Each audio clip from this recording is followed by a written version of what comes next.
तर रामराम मंडळी, आजचा दिनक्रम विशेषमध्ये मी गज्जू तुमचं सर्वांचं खूप खूप स्वागत करतोय। तर आत्ताच ह्या क्षणी पोट्ट्यांची गाडी ह्या ठिकाणी आलेली आहे आणि याच्यातून आमची पोट्टी म्हणजे दीदी माझी ही उतरलेली आहे, दर्शू उतरलेला आहे आणि बरोबर आरती उतरलेली आहे आणि मस्त पोराने टाटा हा केलेला आहे व ह्या ठिकाणाहून गाडी रवाना झालेली आहे त्यांच्या गावाच्या दिशेने आणि आम्हीही मस्त टाटा करून येणार गावाच्या दिशेने आमच्या रवाना होत आहोत।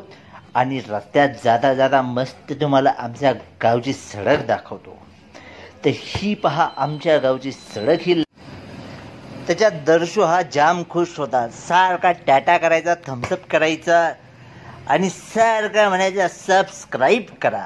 आणि आरती ही जाम खुश होती, त्याचबरोबर दीदी तर खूपच खुश होती आणि आम्ही सरळ गावाच्या दिशेने रवाना झालेलो आहोत।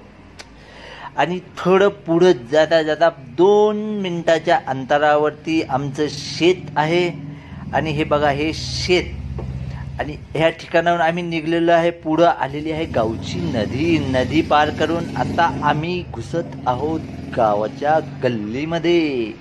आता ह्या गल्लीत आमचं गाव हे सुरू झालेलं आहे आणि तेवढ्या गावातील जुनी घरं, पडकी घरं ही तुमच्या नजरेस आलेली आहे आणि हा पोट्टा एक मोकळा दम देताना दिसलेला आहे।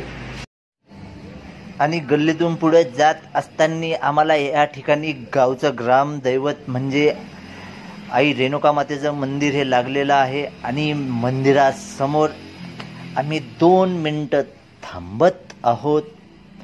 थांबल्याच्या नंतरनं मस्त दंडवत आईला आम्ही केलेला आहे व दंडवत करून आम्ही घराच्या दिशेने रवाना होत आहोत आणि आम्ही घराच्या दिशेने रवाना झालेलो आहे। रस्त्यात जाता जाता मस्त गप्पा ह्या चाललेल्या होत्या आणि या ठिकाणी पुढं आल्यावर दर्शूने दुकानात त्याची मम्मी बसली होती, त्यांना बाय बाय केलं। बाय बाय करून आम्ही पुढं निघलो।